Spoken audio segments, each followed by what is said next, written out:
नमस्कार प्यारे विद्यार्थियों, मीमांसा गुरुकुल के YouTube चैनल पर आपका पुनः स्वागत है।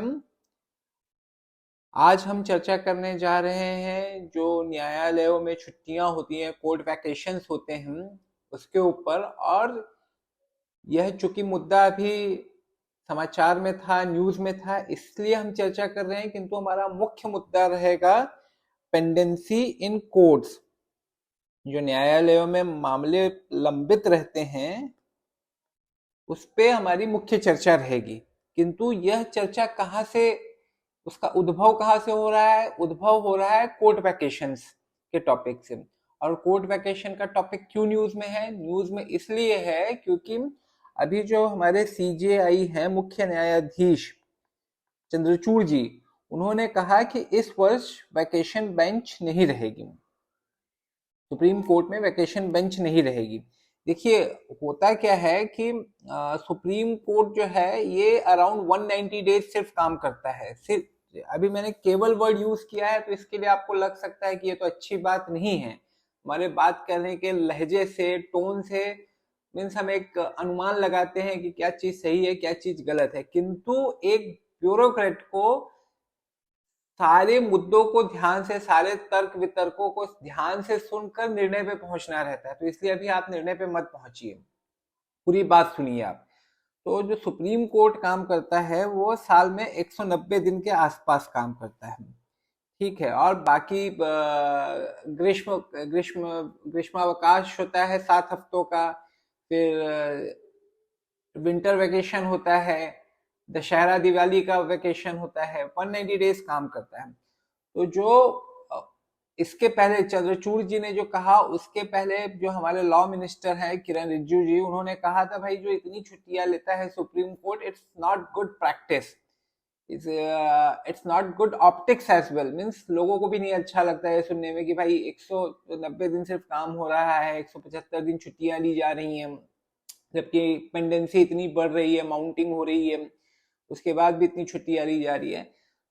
लेकिन इसके पक्ष में, जैसे कि मैंने बताया, तर्क वितर्क में दोनों आर्ग्यूमेंट है। पहले हम वो आर्ग्यूमेंट सुनेंगे, उसके बाद हम जाएंगे हमारे मुख्य विषय पेंडेंसी इन कोर्ट्स जो है।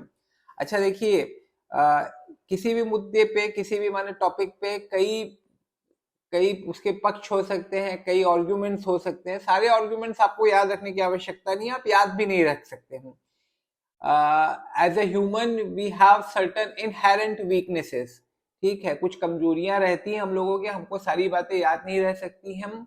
जैसे समझ लीजिए किसी मुद्दे पे 10 पॉइंट्स हैं, तो यदि आपको उसके मोटे मोटे, ठीक है, छोटे छोटे नहीं, जैसे कि मैं बहुत सारे ऐसे वीडियोस देखता हूँ ना, जैसे कि आपको ये याद है 190 डेज काम करता है, बट मुख्य मुद्दे आपको पता ही नहीं है, तो ये याद रख के ना आप कुछ नहीं, मीन्स आपको कुछ नहीं हासिल होने वाला है। आपको ऐसा लग सकता है कि मुझे इतनी छोटी छोटी बातें पता है। आप हो सकता है अपने फ्रेंड सर्कल में जब डिस्कस करें तो ऐसी छोटी छोटी बातें बताकर आप आपको बहुत अच्छा लगता हो, आपको ऐसा लगता हो कि आपके मित्र इम्प्रेस हो रहे हैं। किंतु यूपीएससी, यूपीपीसीएस जैसे ऑर्गेनाइजेशन या अन्य जो परीक्षाएं होती हैं वो इन सब चीजों से इम्प्रेस नहीं होती। आपको मुख्य मुद्दे पता होने चाहिए। तो मुख्य मुद्दों पर हम चर्चा करने जा रहे हैं अब। तो देखिए, सबसे मुख्य मुद्दा तो क्या है जो तर्क और वितर्क में कहा जाता है।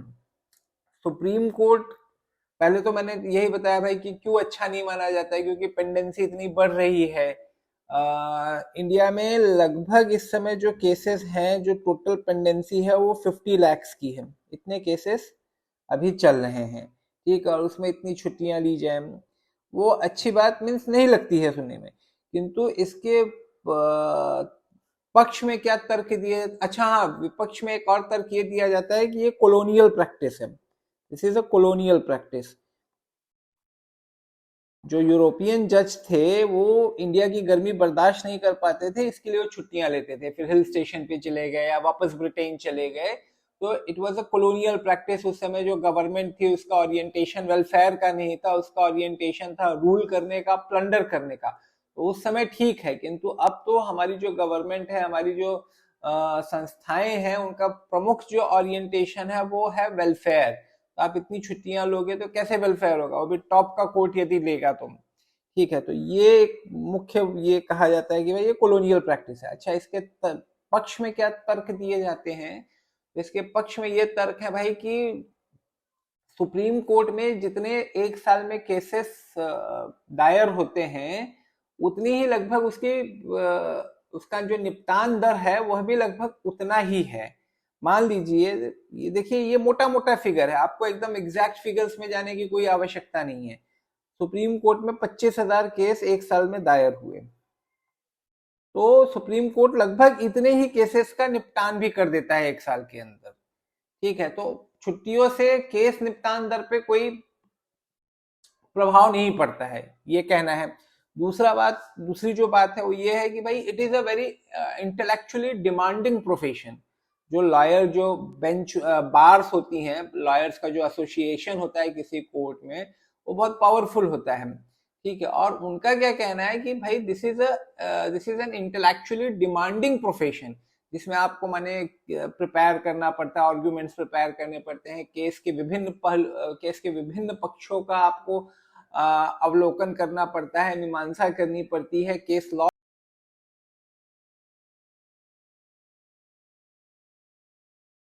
लॉस पढ़ने पड़ते हैं, जो विभिन्न एक्ट्स होते हैं, कॉन्स्टिट्यूशनल आर्टिकल होती है, कॉन्स्टिट्यूशनल स्कीम होती है, उसका गहन अध्ययन करना पड़ता है।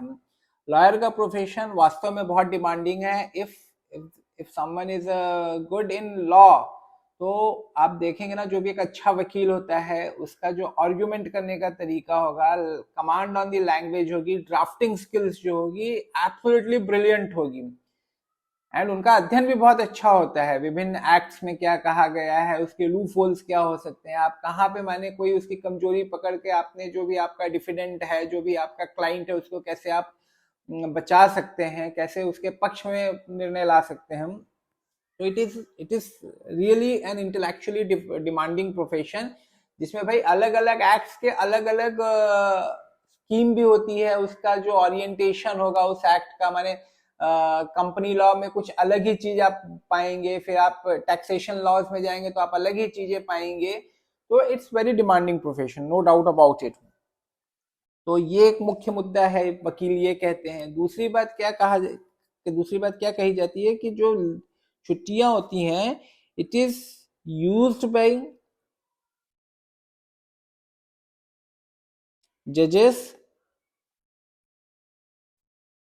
जजेस use it to write judgements. जो छुट्टियां होती हैं उस दौरान जजेस अपने जजमेंट्स लिखते हैं। इट्स नॉट लाइक दैट कि ऑर्डिनरी डे, वर्किंग डे पे वो जजमेंट्स नहीं लिखते हैं, बट उन्हें जो अच्छा समय मिलता है जजमेंट्स लिखने का, इन छुट्टियों के दौरान मिलता है। बाकी दिन उन्हें बहुत सारे एडमिनिस्ट्रेटिव काम भी करने पड़ते हैं, बहुत सारे ऐसे भी काम करने पड़ते हैं जो एक्चुअली लोअर कोर्ट्स, ऐसा माना जाता है कि लोअर कोर्ट्स में उसका निपटान हो जाना चाहिए।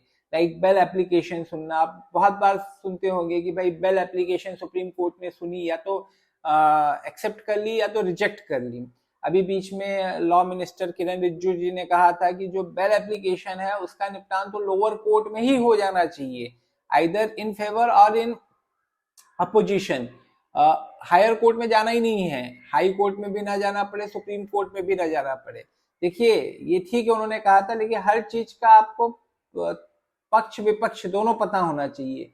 तो इसके विपक्ष में क्या कहा जाता है भाई कि यदि बेल एप्लीकेशन लोअर कोर्ट तक ही आप सीमित रखेंगे तो इससे जो सरकार है, जो एग्जीक्यूटिव है, वह और ताकतवर हो जाएगा। क्यों ताकतवर हो जाएगा? क्योंकि ऐसा माना जाता है कि लोअर कोर्ट उतना इंडिपेंडेंस नहीं फील करता है जैसे कि हाई कोर्ट करता है या सुप्रीम कोर्ट करता है। उसके कई कारण है। जो रिक्रूटमेंट होता है वो स्टेट गवर्नमेंट द्वारा होता है, जो जजेस का अपॉइंटमेंट होता है, जो उनको बेंचेस मिलती हैं, उसमें स्टेट गवर्नमेंट का बहुत बड़ा हाथ होता है।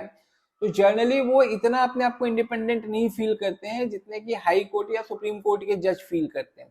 तो होता क्या है कि खासकर क्रिमिनल केसेस में एक जो पार्टी होती है कई बार गवर्नमेंट होती है, तो गवर्नमेंट के विरुद्ध वो जजमेंट नहीं देना चाहते हैं जनरली। ठीक है, ऐसा नहीं है, this is not a rule but this is a norm.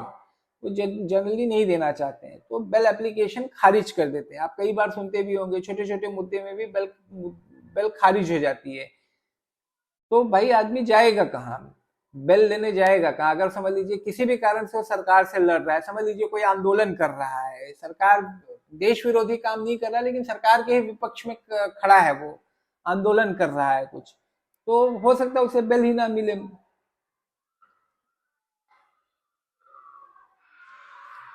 तो सुप्रीम कोर्ट बेल एप्लीकेशंस भी सुनता है, ऐसे बहुत सारे एडमिनिस्ट्रेटिव काम भी करता है जिसमें उसका समय जाता है।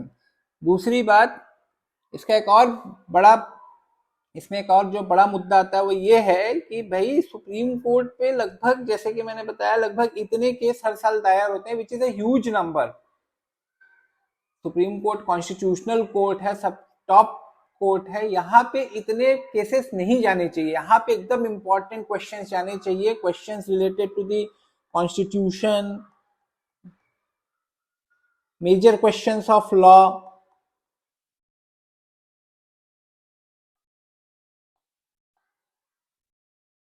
फंडामेंटल राइट्स, फंडामेंटल राइट्स तो देखिए उस पर अगर कोई इशू है, कोई मुद्दा है, तो आदमी हाई कोर्ट में भी जा सकता है और हाई कोर्ट में उसका निपटान हो जाना चाहिए। लेकिन ये सारे मुद्दे जो हैं ये तो आते ही है कुछ सुप्रीम कोर्ट में, आप सुप्रीम कोर्ट डायरेक्टली भी जा सकते हैं। If your fundamental right is breached you can directly approach supreme court under article 32। But इसके सिवाय तमाम मुद्दे आते हैं और ये इतने मुद्दे नहीं आने चाहिए, क्योंकि देखिए अमेरिका का भी जो सुप्रीम कोर्ट है it is also very powerful like Indian supreme court, और वहां पे साल में सिर्फ 50-60 मुद्दे आते हैं, 50-60 केस आते हैं साल भर में। तो एकदम मेजर जो क्वेश्चंस होते हैं वो जाते हैं, बाकी जो क्वेश्चंस होते हैं उसका निपटान लोअर लेवल पे ही हो जाता है, वहां पे स्टेट सुप्रीम कोर्ट होती है, तो वहां पे ही हो जाता है, either in favour of party और इन अपोजिशन, बट वो मुद्दे मान लिए जाते हैं भाई, फाइनलिटी अचीव कर लेते हैं। बट यहाँ पे लोग सुप्रीम कोर्ट तक जाते हैं, 25,000 तक केस आते हैं। तो ये एक मुख्य मुद्दा है कि भाई उनको काम उनके पास बहुत ज्यादा है और वो काम का निपटान भी कर दे रहे हैं, 25,000 केस आ रहे हैं तो 25,000 को निपटा भी दे रहे हैं, लेकिन उसमें उनका बहुत समय जा रहा है, उनके पास समय ही नहीं बचता है कि जजमेंट लिख सके, उस पर गहन विचार कर सके, अध्ययन कर सके, तभी कर पाते हैं जब छुट्टियां रहती हैं। तो ये कुछ प्रमुख मुद्दे हैं कि भाई क्यों ऐसा कहा जाता है कि, जैसे कि मैंने आपको बताया कि पक्ष में क्यों कहा जाता है कि ये चीज अच्छी है, क्यों कहा जाता है कि ये चीज अच्छी नहीं है, तो उस पर एक हम लोगों ने चर्चा कर ली। और आपको सिर्फ मुख्य मुद्दों को याद रखना है, बाकी आपको याद रखने की कोई आवश्यकता नहीं है, कितने दिन की छुट्टी हुई, क्या हुआ। एक बात और आप जो याद रख सकते हो यह है कि वेकेशन बेंच होती है,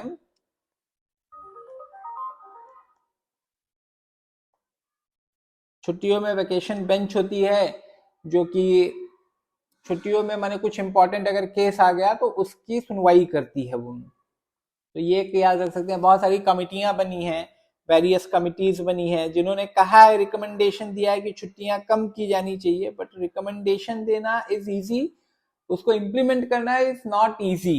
there are means many vested interest, many structural issues which cannot be dealt with, recommending something is easy।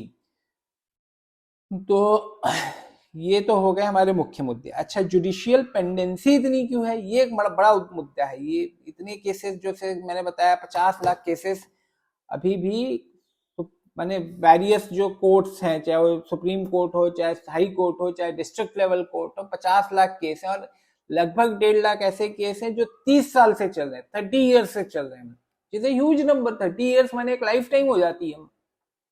अभी मैं पढ़ रहा था कि बिहार में एक व्यक्ति को 28 साल तक जेल में रखा, उसके बाद उसको छोड़ा, मर्डर का केस था, 28 साल तक जेल में रहा वो, उसके बाद उसको छोड़ा लैक ऑफ एविडेंस के नाम पे, on the grounds of lack of evidence. बीच में हमारी राष्ट्रपति मुर्मू जी ने भी कहा था भाई जो जेल में लोग रहते हैं, अंडर ट्रायल लोग जो रहते हैं, वो एक बड़ा मुद्दा है।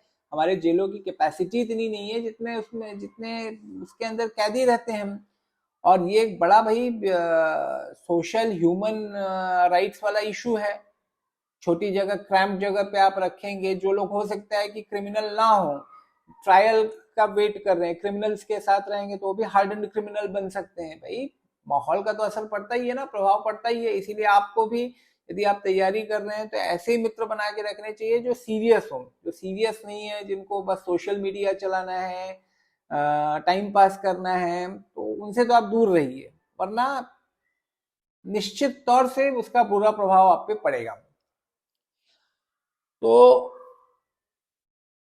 ये इशू बड़ा है। क्यों बड़ा है? क्योंकि देखिए इसके justice delayed is justice denied, ये कहा जाता है। ठीक है, अभी जो क्रिमिनल केस है, जैसे कि मैंने बताया भाई क्रिमिनल केस है, उसमें होता क्या है कि ये तो पहली बात तो स्टिग्मा वाला केस है। समझ लीजिए किसी के ऊपर आरोप लग जाए, बस आरोप लग जाए कि इसने चोरी की है, इसने घर फोड़ा है किसी का, मर्डर का अटेम्प्ट किया है, ऐसे कोई भी आरोप लग जाए, भले उस आरोप में कोई माने तथ्यात्मक सच्चाई हो या ना हो, लेकिन आरोप ही लग जाए तो एक स्टिग्मा लग जाता है। और ये अगर केस लंबा चले तो देखिए क्रिमिनल केस यदि किसी के ऊपर है, पुलिस ने चार्जशीट कर रखी है, एफआईआर दायर करके रखी है, तो उसे नौकरी नहीं मिलेगी, उसे लोन नहीं मिलेगा, दुनिया भर के रिस्ट्रिक्शंस लग जाते हैं उसके ऊपर, जब तक कि वो कोर्ट द्वारा बरी नहीं होता है, राइट। तो अगर क्रिमिनल केस किसी के ऊपर लग जाए और उसका प्रॉपर ट्रायल ना हो, स्पीडी ट्रायल ना हो, speedy trial is also a right, ये सुप्रीम कोर्ट का जजमेंट है। स्पीडी ट्रायल आप लोगों ने पढ़ा होगा, जो आर्टिकल 21 है, that is right to life. ठीक है, तो राइट टू लाइफ का एक पार्ट है स्पीडी ट्रायल, सुप्रीम कोर्ट खुद कहता है, which is a fundamental right, this is your fundamental right, but speedy trial मिल नहीं पाता है। क्यों नहीं मिल पाता है वो तो हम देखेंगे। दूसरी बात देखिए, अगर कहीं पे भी ना लॉ एनफोर्समेंट यदि बराबर ना हो रहा हो, ठीक है, तो वहां पे बिजनेस सेंटिमेंट जो रहते हैं ना, वो पुअर हो जाते हैं। जैसे इंडिया में माना जाता है कॉन्ट्रैक्ट एनफोर्समेंट। ठीक है, अगर समझ लीजिए मैंने और आपने कॉन्ट्रैक्ट किया, मैं आपको ये चीज सेल करूंगा और आप चीजें मुझसे खरीदेंगे, लेकिन किसी कारणवश से या तो मैं ब्रीच कर रहा हूं या आप ब्रीच कर रहे हो, तो हम कोर्ट जाएंगे, कोर्ट में मुद्दा ही फंस जाएगा। फिर हम लोग तो बिजनेसमैन है ना, अब हम कोर्ट कचहरी के चक्कर लगाएंगे, जैसे कि वो पिक्चर थी दामिनी जिसमें सनी देओल फिर गुस्से से कहता है तारीख पे तारीख, सिर्फ तारीख पे तारीख मिलती है, तो हम बिजनेस कैसे करेंगे?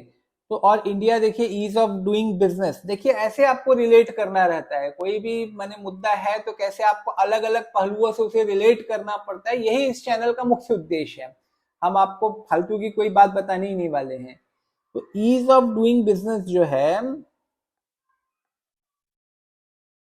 उस पर प्रभाव पड़ता है। और ईज ऑफ डूइंग बिजनेस में आप देखेंगे तो कॉन्ट्रैक्ट एनफोर्समेंट में हम बहुत पीछे हैं। मुझे एग्जैक्ट रैंकिंग नहीं पता है, पीछे बस इतना पता है, और आपको भी एग्जैक्ट रैंकिंग पता करने की कोई आवश्यकता नहीं है कि क्या एग्जैक्ट रैंकिंग है। इंडिया भी बढ़ रहा है, ease of doing business index में ऊपर ऊपर आ रहा है, means we are taking many steps to streamline our processes to facilitate business community, but still there are certain parameters on which we are lacking, like जैसे मैंने बताया contract enforcement.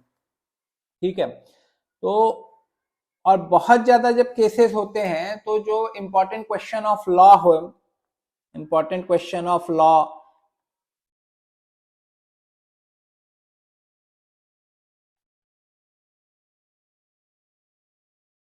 और कॉन्स्टिट्यूशनल स्कीम,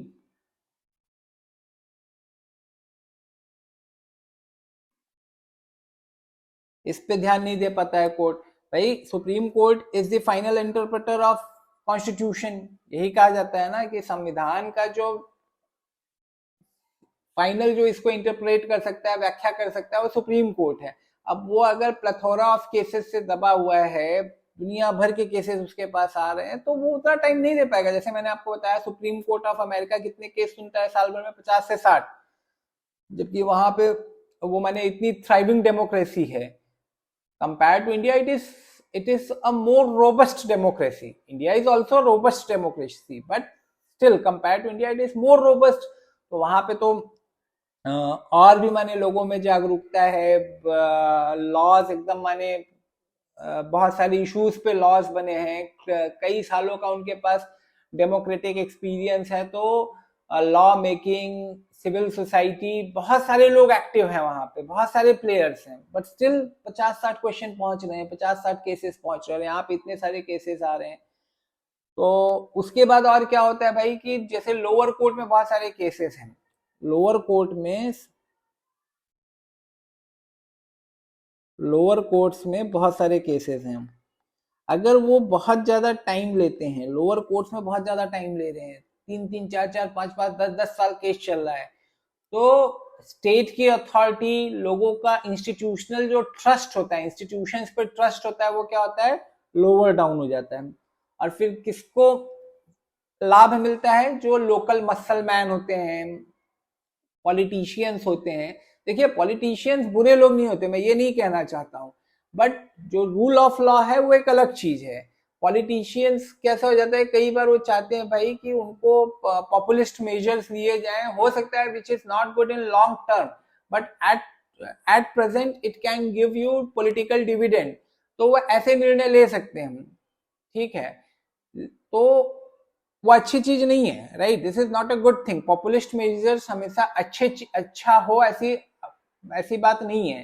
जैसे अभी आप लोगों ने देखा होगा इंग्लैंड में जो वहां की प्राइम मिनिस्टर बनी थी, उन्होंने बहुत सारे ऐसे पॉपुलिस्ट मेजर्स लिए थे, टैक्स कट कर दिया था, गवर्नमेंट स्पेंडिंग बढ़ा दी थी, तो उनको देखिए 40-45 दिन में ही त्यागपत्र देना पड़ा। ऐसा मैंने पूरा एनवायरमेंट बन गया, लॉन्ग टर्म तक का भी वेट नहीं करना पड़ा। तो अगर लोअर कोर्ट टाइमली डिस्पोजल नहीं करता है तो ट्रस्ट कम होता है इंस्टीट्यूशंस पे, लोकल मसलमैन को फायदा होता है, स्टेट की अथॉरिटी कम होती है, which is not good. Rule of law जिसे कहते हैं, उसके ऊपर प्रभाव पड़ता है, आंच आती है। तो ये कुछ मुद्दे हैं, मुख्य मुद्दे हैं कि भाई क्यों पेंडेंसी ज्यादा नहीं होनी चाहिए, ठीक है।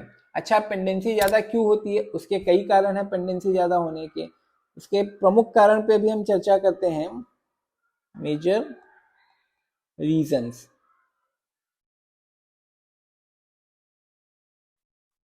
पहली बात तो भाई ह्यूज पॉपुलेशन ही है अपनी, जब यहाँ पे पॉपुलेशन इतनी रहेगी वहां पे तो केसेस भी आएंगे ही। दूसरी बात क्या है कि देखिए एक अच्छी बात भी है, जैसे कि अभी मैंने बताया कि अगर डिस्पोजल रेट कम है तो अब ट्रस्ट कम होता है, इंस्टीट्यूशनल लेवल पे ट्रस्ट कम होता है, लोगों को कोर्ट पे कम ट्रस्ट होगा कि भाई अपने मुद्दे आपस में निपटा लिए जाएं, क्यों कोर्ट कचहरी करना। लेकिन अगर कोर्ट में मुद्दे जा रहे हैं, it means people have trust, उनको कोर्ट के ऊपर ट्रस्ट है कि कोर्ट में हमें न्याय मिलेगा। पंच परमेश्वर होता है, ऐसा एक प्रेमचंद की कहानी में लिखा गया है, ठीक है। तो इसके लिए लोग जाते हैं, उनको ऐसा लगता है उनके जो भी माने ग्रीवांसेस हैं, जो भी उनके राइट्स अफेक्ट हुए हैं, उसका उनको प्रॉपर जो है रेमेडी कहाँ मिलेगा, कोर्ट में मिल सकता है, इसके लिए लोग जाते हैं। अवेयरनेस भी बढ़ रही है, देखिए बहुत सारे एक minute, trust in courts,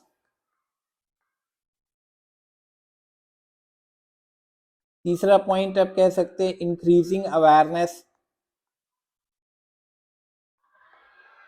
increasing awareness कैसे है कि देखिए आज से 30-40 साल पहले आप जाएंगे तो वुमन इश्यूज पे इतना ज्यादा कुछ हो हल्ला नहीं हुआ करता था, ठीक है।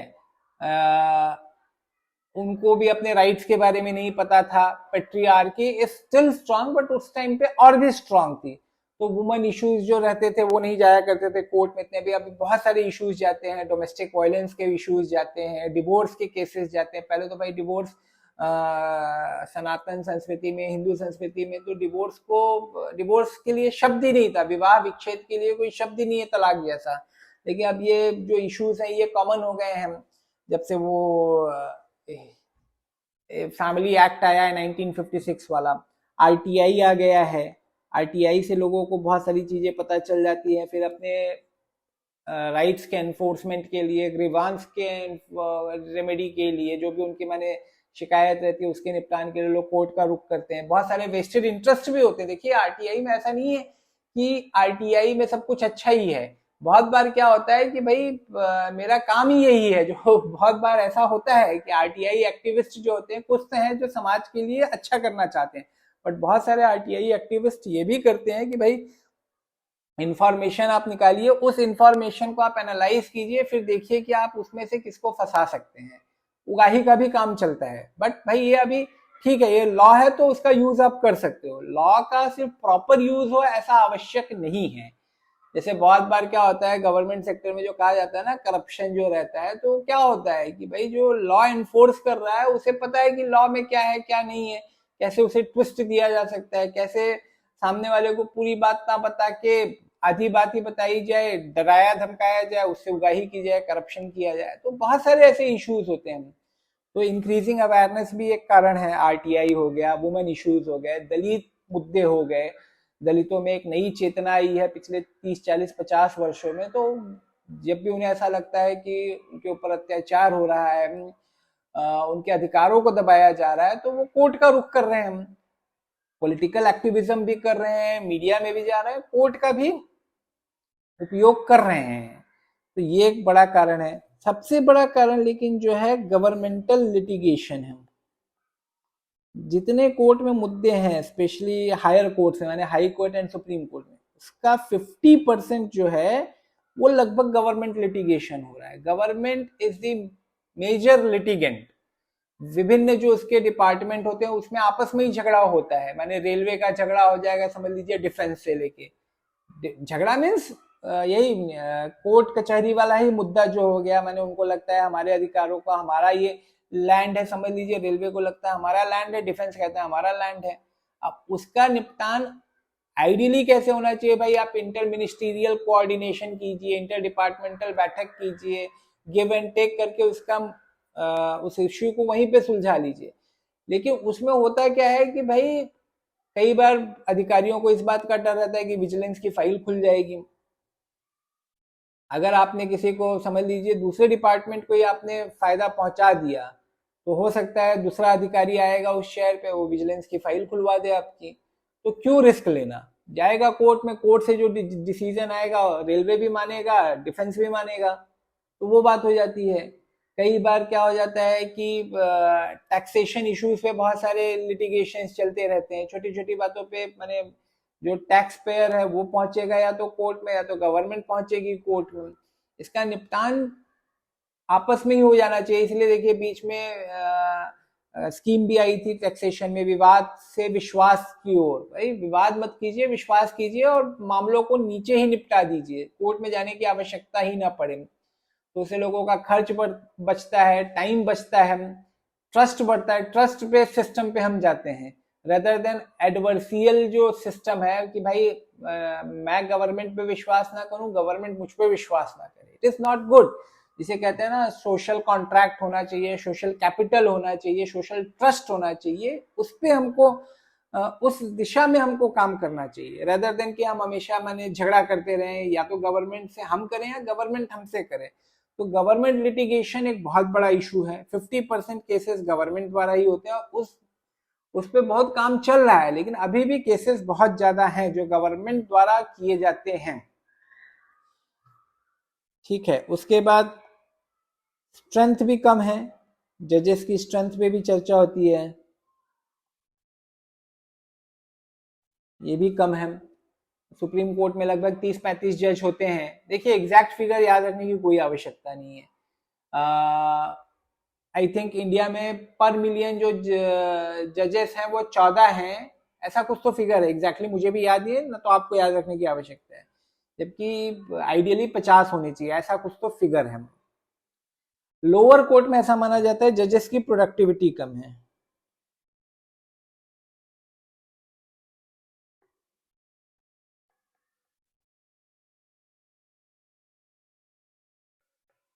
लोअर कोर्ट्स मैंने, मैं कहीं पे तो पढ़ रहा था कि ऑस्ट्रेलिया में एक जज समझ जो उसकी प्रोडक्टिविटी होती है वो इंडियन जज के प्रोडक्टिविटी की डबल होती है। माने समझ लीजिए वो दिन में 10 केस का निपटान कर रहा है तो इंडियन जज 5 केस का निपटान कर रहा है। तो प्रोडक्टिविटी भी कम है, ये भी एक माना जाता है। जो एडमिनिस्ट्रेटिव इश्यूज हैं, जैसे कि मैंने बताया आपको, ऐसे मुद्दे जो मैंने जिसपे कोर्ट रजिस्ट्री को डिसीजन लेना चाहिए, वो इश्यूज भी जजेस को ही उस पर निर्णय लेना पड़ता है। एडमिनिस्ट्रेटिव इश्यूज पे, जैसे मिसलेनियस कोई एप्लीकेशन आ गई है, कंडोनेशन ऑफ डिले है, ये सब पे जज ही फैसला लेते हैं रेदर देन जो रजिस्ट्री है। तो ये एडमिनिस्ट्रेटिव इश्यूज हैं, इंफ्रास्ट्रक्चर प्रॉपर नहीं है विशेषकर लोअर कोर्ट्स में।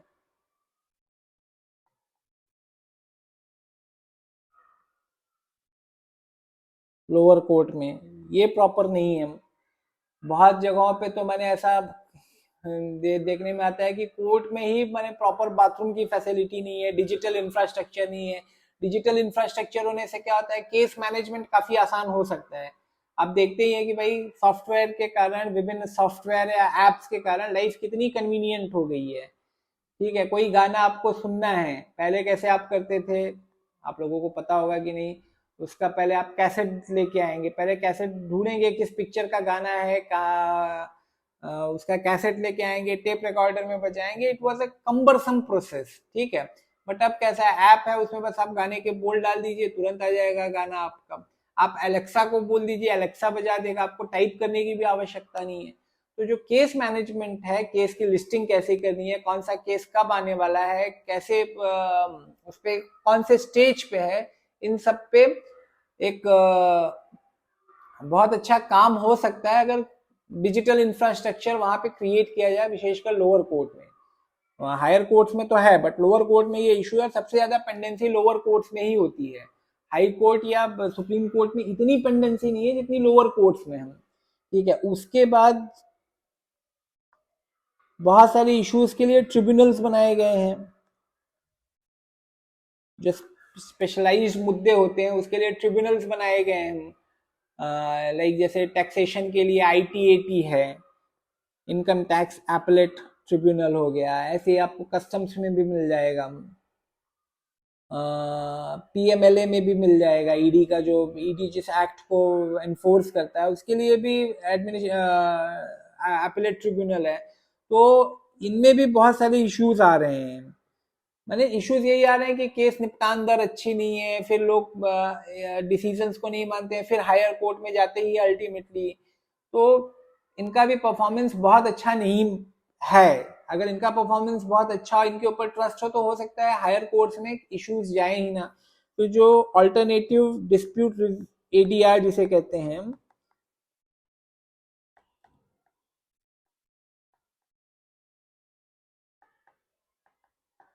डिस्प्यूट रिट्रेसल मैकेनिज्म,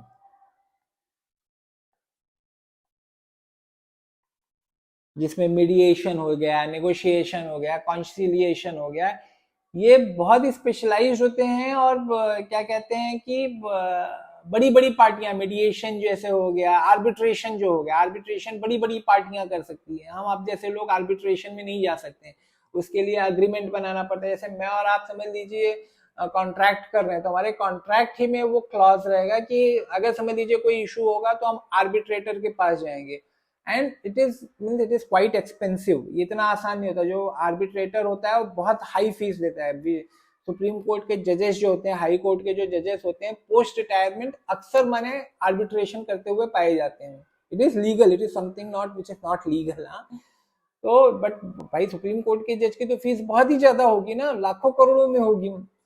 तो और दूसरी बात, जो कॉन्सिलिएशन हो गया, नेगोशिएशन हो गया, आप लोगों ने सुना होगा लोक अदालत हो गई, ये सब छोटे मोटे मुद्दों का निपटान करती है। जैसे क्रिमिनल केस इसके पास नहीं जाएगा, क्रिमिनल केस प्रॉपर कोर्ट ही में लड़ा जाता है।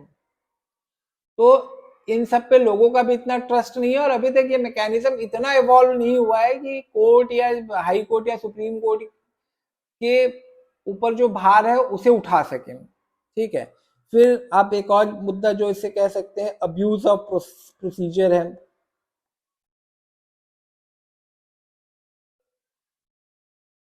प्रोसीजरल रिक्वायरमेंट्स बहुत होती हैं कोर्ट में, तो उसका लोग बहुत, माने दोनों पक्ष के वकील उसका अपने अनुसार लाभ उठाते हैं। जैसे क्रिमिनल केस में एक रूल है भाई, CRPC में एक रूल कहता है कि यदि विटनेस नहीं है, विटनेस नहीं है, वादी नहीं है, कोई माने मुख्य जो स्टेक होल्डर है उस केस का, अगर वो नहीं है, अनुपस्थित है, तो उस दिन केस आपका नहीं सुना जाएगा, उसे एडजर्न कर दिया जाएगा। तो ऐसे ही होता है भाई, केस है, पहुंचा ही ना, विटनेस ही नहीं आया, प्रमुख गवाह ही नहीं आया, वादी ही किसी कारण से नहीं आया, बीमारी का उसने बहाना बना दिया। आप सुनते ही होंगे भाई, कई बार तो ऐसे ही होता है ना कि जैसे किसी को गिरफ्तार किया जाता है तो उसे हार्ट की प्रॉब्लम शुरू हो जाती है, वो अस्पताल में एडमिट हो जाता है। तो जब वो बोलेगा भाई मेडिकल ग्राउंड है तो मैं कोर्ट में कैसे आऊंगा, how can I come court, and उसमें कोर्ट भी कुछ नहीं कर पाती है। तो अब्यूज ऑफ प्रोसीजर बहुत सारा होता है, ठीक है। पुअर ड्राफ्टिंग ऑफ लॉज भी होता है, poor drafting of law. Poor drafting of law का अर्थ क्या हो गया भाई कि लॉ क्लियर ही नहीं होता है, उसके अलग अलग इंटरप्रिटेशन निकाले जा सकते हैं। उससे क्या होता है, समझ लीजिए कि कोई एनफोर्सिंग एजेंसी है, उसको उसको क्या करना रहता है, देखिए जो एनफोर्समेंट एजेंसीज होती हैं उसको दिखाना रहता है कि हम बहुत अच्छा काम कर रहे हैं, प्रोफेशनल काम कर रहे हैं, इतने ज्यादा केसेस कर रहे हैं, इतने ज्यादा डिस्पोजल्स कर रहे हैं हम लोग। उनका एक वेस्टेड इंटरेस्ट होता है, ठीक है, उनका एक वेस्टेड इंटरेस्ट होता है। तो हो सकता है अगर लॉ प्रॉपरली डिफाइंड नहीं है, ड्राफ्टेड नहीं है, तो वो उसका इंटरप्रिटेशन अपने अनुसार करेंगे। भाई केस तो कहां से बनता है, केस तो एजेंसीज ही बनाती है ना, उसके बाद कोर्ट में जाता है, कोर्ट थोड़ी केस बनाता है। तो अगर लॉ का ड्राफ्टिंग प्रॉपर नहीं है तो हो सकता है उसको ऐसा इंटरप्रेट किया जाए एनफोर्सिंग एजेंसीज द्वारा जिससे कि केस बन जाए, फिर केस चलता रहेगा, अपना कोर्ट में चलता रहेगा। कई बार ऐसे ही होता है कि भाई लोगों को डिसीजन नहीं लेना रहता है, जो एजेंसीज होती है उनको डिसीजन नहीं लेना रहता है, उनको लिंगर ऑन करना रहता है, तो वो भी चलते रहता है केस। प्रॉपर इन्वेस्टिगेशन नहीं करेंगे, कहेंगे हमको और टाइम की आवश्यकता है, ये चीज की समस्या है, वो चीज की समस्या है, तो केस चलते रहता है, लिंगर ऑन होते रहता है। तो ये सब मोटा मोटी इशू है। इस पे आज इस वीडियो में हमने चर्चा की भाई कि जो भी छुट्टियों की बात चल रही है, जो चर्चा में है, कोर्ट में जो छुट्टियां ली जाती हैं, दी जाती हैं, उस पर हमने एक चर्चा की। साथ ही में इस बात पे भी चर्चा की कि कोर्ट में पेंडेंसी इतनी ज़्यादा क्यों है, और ये बहुत महत्वपूर्ण मुद्दा है। ये किसी जो भी अभी हमने चर्चा की 30-40 मिनट में, इसमें जो भी बातें आपको बताई गई हैं वो आप अलग अलग प्रश्नों में उसका उपयोग कर सकते हैं depending on the context of the question. तो हमारा पूरा फोकस यही है कि भाई हम आपको एक ब्यूरोक्रेट की तरह सोचना सिखाएं। छोटी छोटी बातें हम आपको नहीं बताएंगे, सारे पॉइंट्स हम आपको नहीं बता सकते हैं, we can not teach you everything, right. Self study is very important, but जो एक सोच होती है ना, उस सोच को डेवलप करने का एक प्रयास है हमारे द्वारा, और आशा है कि आप लोगों को भी ये प्रयास अच्छा लगेगा। इसी के साथ इस वीडियो को अब मैं समाप्त करता हूँ। धन्यवाद।